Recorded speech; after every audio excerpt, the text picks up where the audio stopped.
Vanguardias de la lucha popular que habían alcanzado el poder en el 33 no tuvieron los medios o no supieron conducir al pueblo que decían representar y que era masacrado en las calles.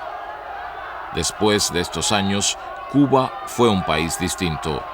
La revolución fracasada politizó a la sociedad cubana de una manera hasta entonces desconocida. La lucha revolucionaria y las movilizaciones de masas forman parte ahora de su paisaje político.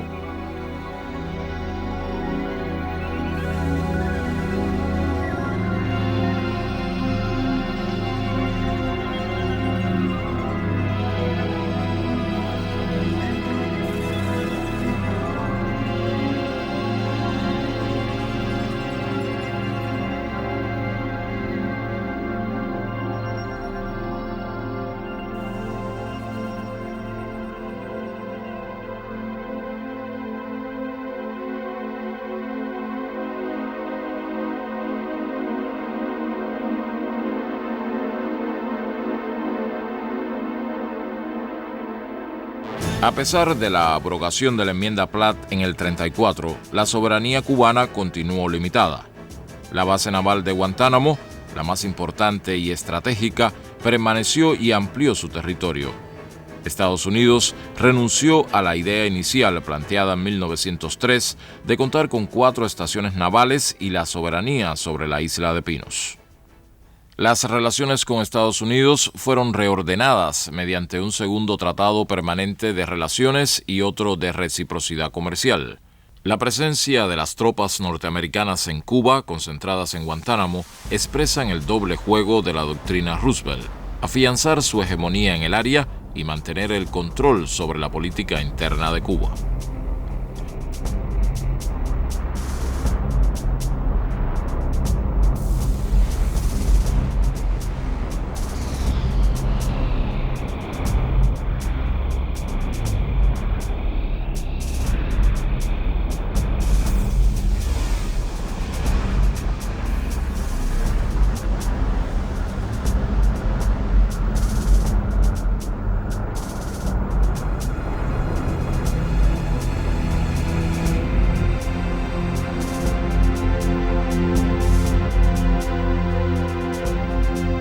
La herencia antimachadista y revolucionaria de los años 30 es usada para llegar a la presidencia por Fulgencio Batista, Ramón Grau y Carlos Prío, que cumplen a medias con los ideales por los que lucharon los cubanos.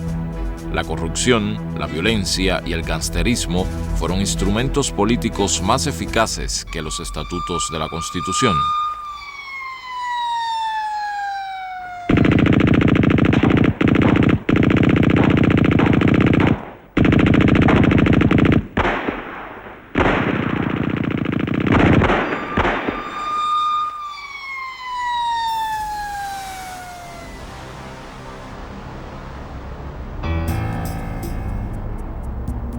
Comienza la Guerra Fría y el anticomunismo. Es la hora de los asaltos a sindicatos y periódicos. Aracelio Iglesias y Jesús Menéndez, emblemáticos líderes obreros comunistas, caen asesinados. Termina la Segunda Guerra y Estados Unidos emerge como potencia mundial. Cada fin de semana llegan los marines. Se comportan como ocupantes. El clímax de tal conducta se alcanza el 11 de marzo de 1949. El rechazo a esta política da lugar a un antiimperialismo emocional y explosivo en la sociedad cubana, el cual gana sectores políticos y llega a convertirse en una fuerza consciente.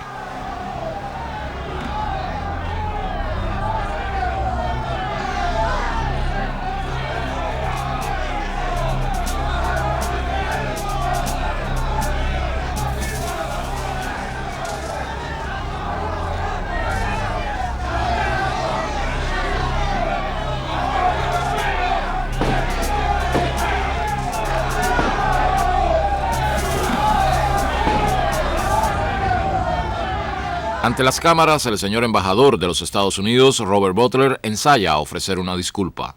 On behalf of the American people, for the incident that happened last evening at the desecration of the monument of... Pero no sabe quién es José Martí.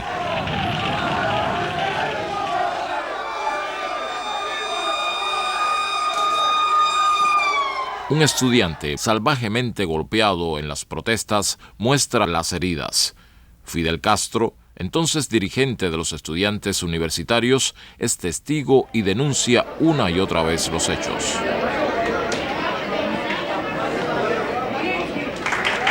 Eduardo Chivas es el líder de un movimiento político moral, de una fuerza movilizativa que influye más allá de su propio partido. A través de la radio, desata una guerra verbal contra el gobierno, acusándolo de corrupción y abuso de poder. Miles de oyentes esperan cada semana sus denuncias. Es un mito político. Cuba ha visto frustrado su destino histórico hasta ahora con la corrupción y ceguera de uso de sus gobernantes, cuyo pensamiento, salvo excepciones, ha volado siempre a ras de tierra. Por su posición geográfica, la riqueza de sus suelos y la inteligencia natural de sus habitantes, Cuba tiene reservado en la historia un grandioso destino, pero debe realizar un gran destino unido a la alta calidad de nuestro pueblo. Solo espera la gestión honrada y capaz de un equipo gobernante que esté a la altura de su misión histórica. Eso no puede ser la falsa oposición de Batista que alienta el regreso de los coroneles del Palma Cristi y el plan de fuga. Cuba necesita despertar, pero mi aldabonazo no fue quizás lo suficiente fuerte. Seguiremos llamando a la conciencia del pueblo cubano. Atrapado en este mecanismo, no puede presentar las pruebas que prometen una de sus acusaciones y se suicida durante una de las transmisiones, provocando una conmoción política y emocional nunca vista en el país. El partido ortodoxo, ya sin Chivas, continúa su estrategia de alcanzar el poder a través de las elecciones. Independencia económica, libertad política y justicia social son los objetivos del programa. El joven Fidel Castro es uno de los candidatos a la Cámara. Batista da un golpe de Estado apoyado por el ejército. Es el 10 de marzo de 1952.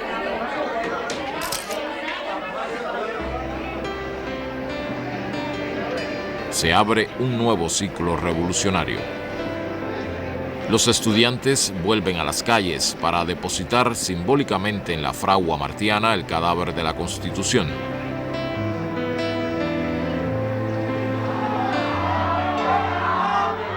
El 28 de enero de 1953, miles de jóvenes recuerdan el centenario del natalicio de José Martí gritando: «Revolución, revolución, revolución». Ahí van los futuros asaltantes del cuartel Moncada.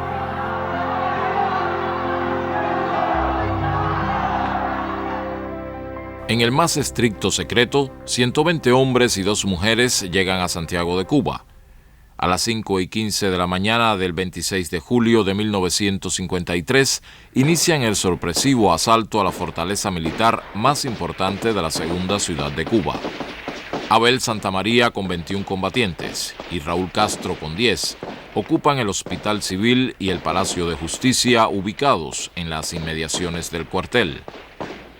Fidel Castro, con el grueso de los hombres, inicia el ataque que minutos después se frustra al fallar el factor sorpresa.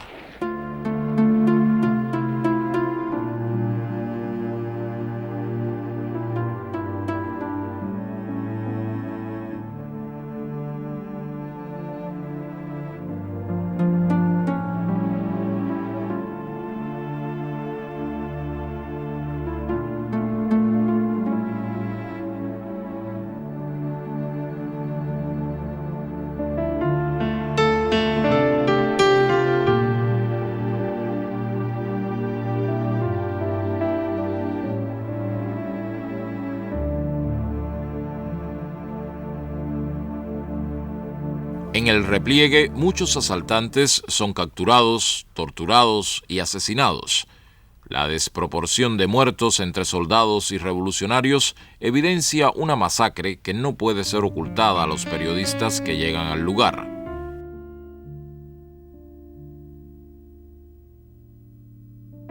Las 2 mujeres participantes son retratadas y gracias a esto salvan la vida. Fidel Castro, con unos pocos hombres, es capturado cuando intentaba ganar las montañas. Los pormenores y objetivos de la acción son expuestos por los sobrevivientes cuando se les juzga, a la vez que denuncian el asesinato de sus compañeros. Solo José Martí debe ser vinculado con la acción, pues es su autor intelectual, afirma Fidel Castro. Todos son condenados. Los asaltos a los cuarteles de Santiago de Cuba y Bayamo marcan el nacimiento de nuevos revolucionarios con Fidel Castro como líder. Ahora encabeza una organización que adopta la táctica de la lucha armada y un programa expuesto en La Historia Me Absolverá que aspira a unir en la acción a todo el pueblo.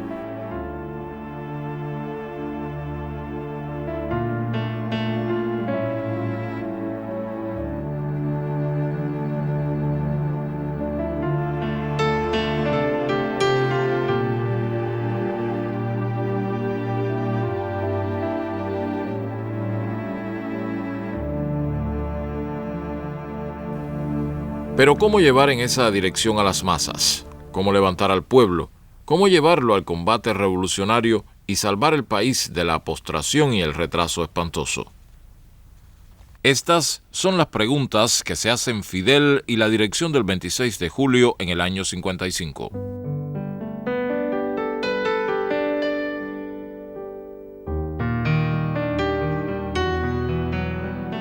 Un movimiento popular y la necesidad del gobierno de dar la sensación de normalidad en la vida política favorecen la amnistía de los moncadistas. Inmediatamente, Fidel Castro reorganiza sus fuerzas y funda el movimiento 26 de julio. Claro que después del ataque al Moncada era prácticamente imposible que los que habíamos estado responsabilizados con ese hecho tuviéramos la oportunidad de organizar desde Cuba la lucha en la Sierra Maestra. Por ello se hizo necesario el Granma. Pero ya nosotros desde Isla de Pino habíamos elaborado una estrategia de lucha. Incluía su parte política para demostrar que no había ningún tipo de solución pacífica en las condiciones existentes en nuestro país, bajo la dictadura de Batista. Pero teníamos que demostrarlo ante la opinión pública, para dejar bien sentado que si se iba a producir una guerra, no era por deseo de los revolucionarios, sino por una necesidad inevitable que imponían las condiciones políticas existentes en Cuba. Y en este sentido había mucho la influencia martiana. Tú sabes los enormes esfuerzos que él hizo para demostrar que la única salida que había para la independencia de Cuba era la lucha armada frente a las corrientes reformistas y las corrientes autonomistas. Vinimos a organizar a los cubanos, vinimos a realizar la obra que ya nos enseñó el apóstol en el 95. Venimos para hacer entre muchos la obra aquella que solo pudo hacer un gigante. Venimos a hablarle a la inmigración cubana de Nueva York y de Estados Unidos, porque está ocurriendo en Cuba exactamente igual, y habría que estar ciego para no verlo. Está ocurriendo exactamente igual que en el 68 y en el 95.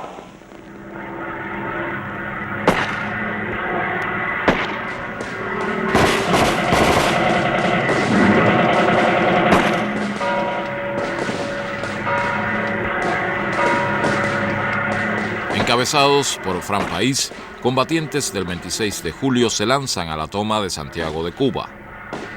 El alzamiento debe ser sincrónico con el desembarco de los revolucionarios, pero estos llegan 2 días después. El ejército ya está alerta y moviliza una fuerza importante a la zona del desembarco, donde se han dispersado los 82 hombres al mando de Fidel Castro. Y mi pelotón fue el último en bajar.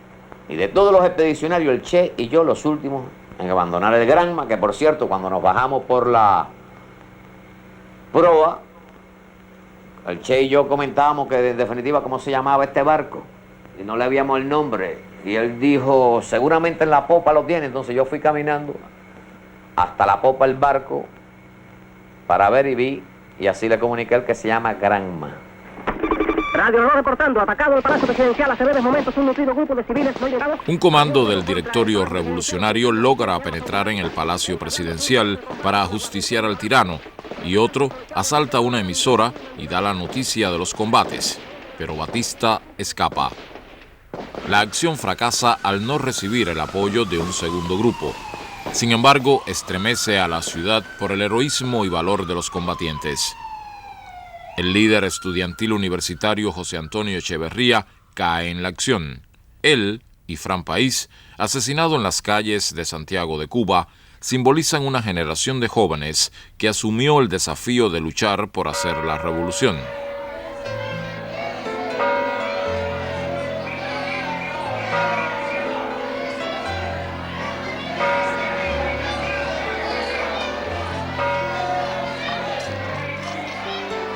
El embajador Smith es sorprendido por las mujeres santiagueras. Cuando llega de visita al ayuntamiento, le piden que su gobierno no ayude más a la dictadura, que los asesinos se vayan de la ciudad y que cesen de matar a sus hijos.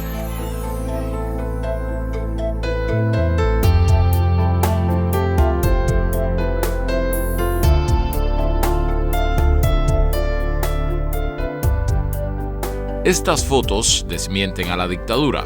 Una elemental camarita llevada por Fran País cumple el objetivo. La entrevista realizada por Herbert Matthew en la Sierra Maestra es noticia de primera plana y por 3 días se dan detalles de la lucha de los rebeldes.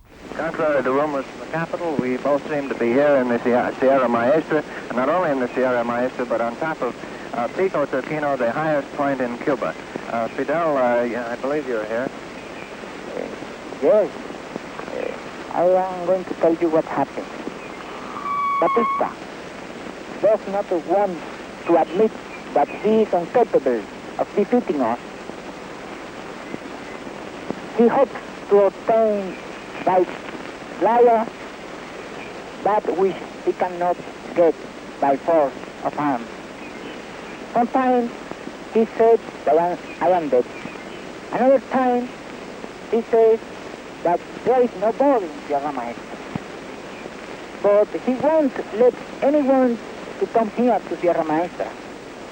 And when the soldiers are killed in battle, he says that they were died in accidents. Have been a great deal of accidents here in Sierra Maestra last month. But never mind, because as Herbert Matthew, the reporter of the New York Times, said, truth will always be known with or without censorship, because there will always be brave reporters like you two that are willing to risk your life for seeking it out. I'd like to ask you, what did you seek to accomplish in coming here, and what do you feel that you are accomplishing by being here in these remote mountains? In first place, we have struck the spark of the revolution, Cuban Revolution. We have demonstrated that the tyranny is incapable to defeat us to fight for liberty. We have won several victories against a superior force, and our army grows stronger each day. As you have seen here during the march, there are thousands of men who would gladly join us, but at this time we cannot accept most of them because we lack arms. But we hope to get that arms from Batista's soldiers themselves. This is only the beginning. The last battle will be fought in the capital. You can be sure. A medida que íbamos ocupando armas, cuando se iban sucediendo los combates, íbamos aumentando el número de hombres. Eso nos dio un potencial en parque y en armas muy grande y fue un viraje, y prácticamente con 800 hombres se inició la invasión de todo el país. El total de hombres sobre las armas de Batista eran aproximadamente de 70 a 80 mil.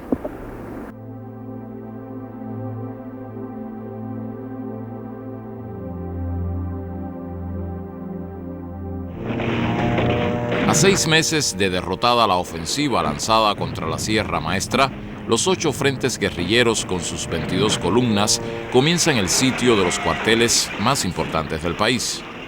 Con 300 rebeldes, el Che inicia la batalla de Santa Clara. El ejército ha concentrado allí a 3.000 hombres y recibe refuerzos en un tren blindado. El colapso es inevitable, declara el Che a la radio rebelde, y en referencia a los Estados Unidos agrega: estimo que el factor intervencionista no debe producirse por el amplio espíritu revolucionario de todo el pueblo cubano. Atención, columna 2, columna 2, columna 2. Camilo, aquí está el Che. Camilo, aquí está el Che. Éramos dos caracteres muy diferentes. Y fue meses después que llegamos a intimar extraordinariamente. Chocábamos por cuestiones de disciplina, por problemas de concepción de una serie de actitudes dentro de la guerrilla. Camilo en aquella época estaba equivocado. Era un guerrillero muy indisciplinado, muy temperamental, pero se dio cuenta rápidamente y rectificó aquello. Aun cuando después hiciera una serie de hazañas que han dejado su nombre en la leyenda, me cabe el orgullo de haberlo descubierto como guerrillero.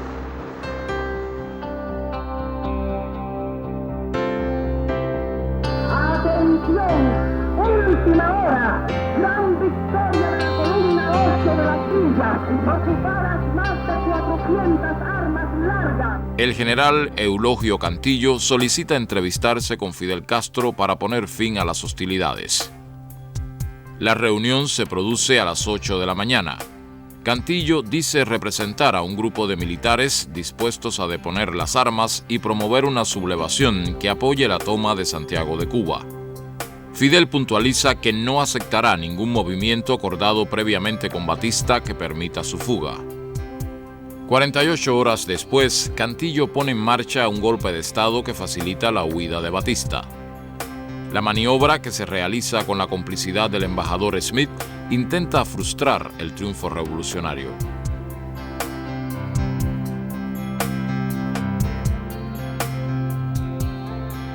Fidel Castro continúa en el Central América coordinando las acciones finales para la toma de Santiago de Cuba.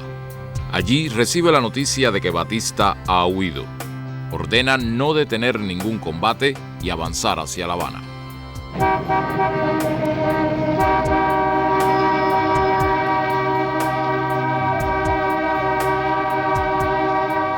Desde Palma Soriano se llama a una huelga general a todo el pueblo para apoyar al ejército rebelde.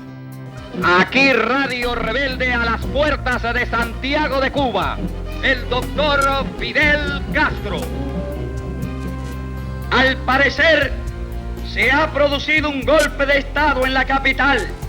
Las condiciones en que ese golpe se produjo son ignoradas por el ejército rebelde. La dictadura se ha derrumbado, pero eso no quiere decir que sea ya el triunfo de la revolución. Revolución sí, golpe militar no, golpe de Estado de acuerdo con Batista no, escamotearle al pueblo la victoria no. La traición del general Cantillo precipita los acontecimientos. Las tropas rebeldes cierran el cerco a Santiago de Cuba. A pocos kilómetros de allí, Fidel recibe al coronel Rego Rubido y le expone la situación.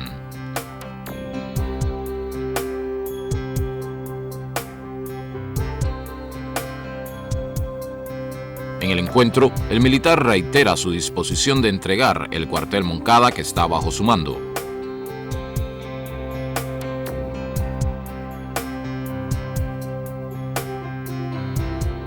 El comandante Raúl Castro informa a soldados y oficiales del ejército el acuerdo de rendición.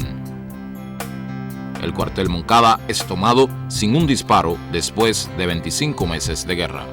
Es difícil encontrarse en la historia del movimiento revolucionario una revolución triunfante con tantas adversidades gigantescas en sus mismos comienzos, que es la etapa más difícil de cualquier proceso.